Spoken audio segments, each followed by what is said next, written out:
Monday, April 13th, Porsche Arena, Stuttgart, Germany. Indoor clay. First round. And somehow, someway, the draw gods looked at every possible combination of 32 players in the most prestigious clay tournament of the early European swing and said, no, let's make it interesting. Alexandra Eala versus Leylah Fernandez. The moment that result flashed across screens in Manila, in Toronto, in every corner of the Filipino diaspora, something shifted. Not just excitement. Something deeper. Something that doesn't have a clean word in English, but every Filipino watching knows exactly what it feels like in their chest. Because this isn't just a first-round match at a WTA 500. This is two women with the same blood in their veins standing on opposite sides of a net, one carrying 5 titles and a Grand Slam final on her resume, the other carrying 115 million people on her back and the kind of hunger that rankings alone cannot measure. Let's start with Leila Fernandez, because if you're walking into Monday thinking she's just another name on the draw sheet, you've already lost the plot. This woman is 23 years old and she has already lived through moments that most tennis players never reach in a full career. 2021 US Open. She was 18. Barely old enough to vote in most countries. And she walked into Flushing Meadows and dismantled Naomi Osaka. Then Angelique Kerber. Then Svitolina. Then Sabalenka. 4 elite players, eliminated in consecutive rounds, by a teenager who kept pumping her fist and screaming into the New York night like she had something to prove to the entire world. She only stopped in the final, falling to Emma Raducanu, who was in the middle of her own miracle run. That 2021 run didn't just put Fernandez on the map. It told you everything about who she is under pressure. She doesn't shrink. She expands. Her game opens up when the stakes get higher, not smaller. Since then she's added 5 WTA titles to her name, Monterrey twice, Hong Kong, Washington D.C. which was a 500-level event, and Osaka. Career high ranking of world number 13. Coached by her father Jorge since the very beginning. Fluent in 3 languages. And her mother, Irene, is Filipino-Canadian. That detail. That single detail is what turns this match into something the tennis world has genuinely never witnessed before. 2 players with Filipino roots. On the same court. At a WTA 500 in Germany. In the first round. On clay. The timing is almost absurd. It feels like something a writer would pitch and then immediately delete because it's too convenient, too symmetrical, too loaded with meaning. Except it's real and it's happening tomorrow. Now here's the thing about Eala walking into this match. She is not the same player she was 6 months ago, and the numbers actually back that up. 15 wins and 9 losses in 2026. A semi-final in Auckland. Quarterfinals in Abu Dhabi and Dubai. 4th round showings at both Indian Wells and Miami, which are 2 of the biggest tournaments on the entire calendar. Wins over Donna Vekic and Jasmine Paolini, the 5th seed here in Stuttgart. And then last week in Linz, she beat Gerber on clay in straight sets before pushing Ostapenko, a former French Open champion, to the absolute limit. 6 points. That's the margin. 6 total points separated Eala from defeating one of the most dangerous clay court players alive. She didn't get the win, but she got something arguably more valuable. She got proof. Proof that her game translates on clay. Proof that her first serve accuracy, which sat around 88% against Ostapenko, can neutralize elite ball strikers even on a slower surface. Proof that her return game, which has won nearly 37% of return games across the 2026 season, is a genuine weapon at this level. And she got here. She packed her bag after Linz, got on a plane, and showed up in Stuttgart for the main draw qualifying process. No retreating. No rest week. Just forward.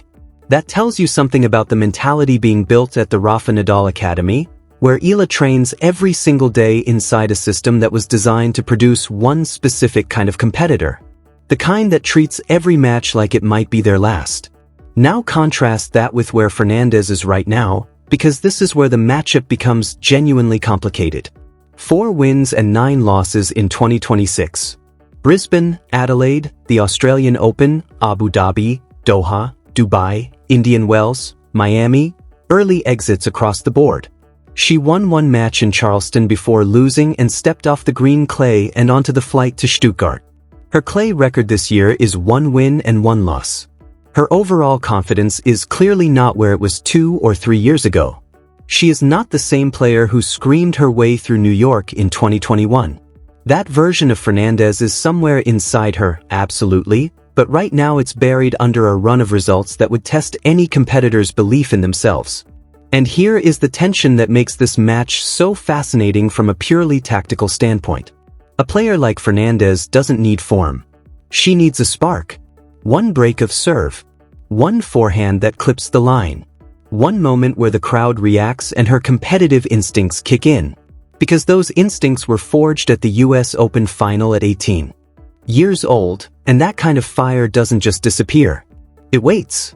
So Eala cannot afford to let this match breathe. She cannot afford to spot Fernandez a loose game in the first set and give that fire a reason to ignite. The approach has to be aggressive from the very first point. There's also a technical wrinkle that makes this match unlike almost anything else you'll see this clay season. Both players are left-handed. On a tour where roughly 90% of players are right-handed, finding 2 left-handers in the same match is already unusual. But the tactical consequences of that are enormous, and I don't think enough people are talking about it. Every pattern both of these players have built their games around assumes a right-handed opponent. The wide serve in the ad court that curls away from right-handers becomes a serve into Fernandez's forehand. The cross-court forehand that usually attacks a right-hander's backhand now goes directly into the opponent's forehand instead. Everything flips. The geometry of the court changes completely. Both players will have to recalibrate their patterns in real time, reading the mirror image across the net and adjusting on the fly. For the younger, less experienced player, that kind of in-match tactical problem-solving is a serious test. But Eala's team has had days to prepare for this exact scenario, and the Nadal Academy doesn't leave tactical problems unsolved on the practice court. The second serve is the other conversation that cannot be avoided. Against Ostapenko in Linz, Eala won 0% of second serve points. That was the margin in the match. That was the thread Ostapenko pulled on until the whole thing unraveled. Fernandez is an aggressive returner. She has the timing and the court sense to jump on a short or predictable second serve and take the point early. If that number stays anywhere near 0 in Stuttgart, the result will be the same regardless of everything else Eala does well. The good news is that the Nadal Academy coaching staff has had nearly a week to work specifically on this. Spin rate, placement, disguise, making sure the second serve doesn't land flat in the middle of the box where any top 30 player can load up and swing through it. Even a marginal improvement on that number changes the entire tactical equation of the match. The surface itself adds another layer. Indoor clay in Stuttgart plays differently from outdoor clay in Linz. The bounce is more predictable because there's no wind, no humidity shifts, no inconsistency in the surface from morning to afternoon.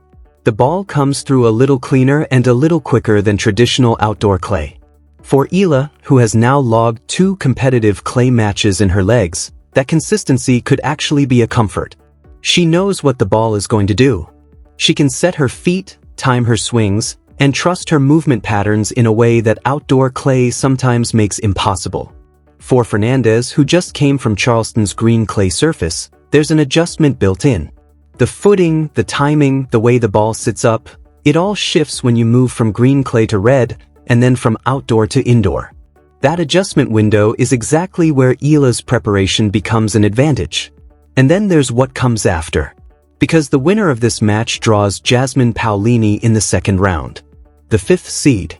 The 2024 French Open finalist. The same Paolini that Eala beat 6-1, 7-6 in Dubai earlier this year in one of the most commanding performances of her entire professional career. If Eala gets through Monday, she walks into that second round match not as an underdog, not as a wild card, but as a player who has already proven she can beat that exact opponent. The bracket beyond that includes Elena Rybakina at the top of the draw and the possibility of a semifinal against Iga Swiatek, who has just added Francisco Roig to her coaching setup, the same Roig who spent years working with Rafael Nadal, creating a connection between Swiatek's new tactical direction and the exact academy where Eala is being developed every single day. The draw is not a bracket. It's a story that someone is going to write to the finish line. The models have Fernandez as the favorite. Demers projects her winning 56% of the time. The rankings agree. The title count agrees. 5 titles to 0 tends to do that. But here's what none of those models can calculate. They cannot calculate what it means to carry a movement into a match rather than just a ranking. They cannot calculate the weight of 115 million people watching a live stream at whatever hour Monday falls in Manila, typing prayers into comment sections, refreshing score trackers with shaking hands. They cannot calculate what 3 weeks of clay preparation at the Nadal Academy does to a 20-year-old who already came within 6 points of beating a Grand Slam champion. And they absolutely cannot calculate what happens when Eala steps onto that court in Stuttgart and realizes that the person across the net, the one with 5 titles and a US Open final in her memory, shares the same heritage. Same roots. Same story, told differently. 2 left hands. 2 Filipino hearts. 1 court. 1 winner. The Porsche Arena doesn't know what's coming on Monday. But we do.